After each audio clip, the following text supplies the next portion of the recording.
Eishockey-Bundesliga. Prognose für den Spieltag Sonntag 16.12.2007. Duisburg Nürnberg 2. Frankfurt Berlin 1. Hannover Düsseldorf 1. Köln Iserlohn 1. Wolfsburg Krefeld 2.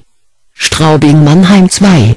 Bei der letzten Prognose für Freitag 14.12.2007 war die Trefferquote 71% und es konnte zumindest noch ein kleiner Gewinn realisiert werden.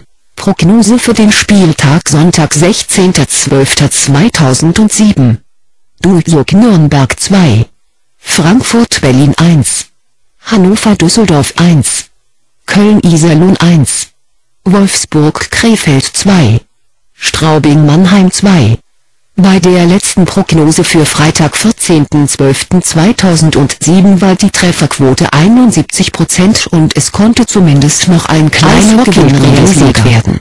Prognose für den Spieltag Sonntag 16.12.2007.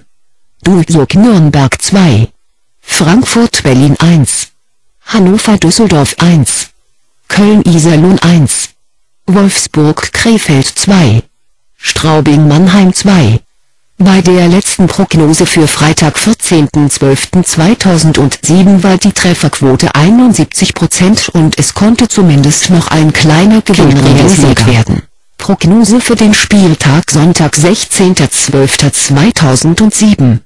Duisburg Nürnberg 2. Frankfurt Berlin 1. Hannover Düsseldorf 1. Köln Iserlohn 1. Wolfsburg Krefeld 2. Straubing Mannheim 2. Bei der letzten Prognose für Freitag 14.12.2007 war die Trefferquote 71% und es konnte zumindest noch ein kleiner Gewinn realisiert werden.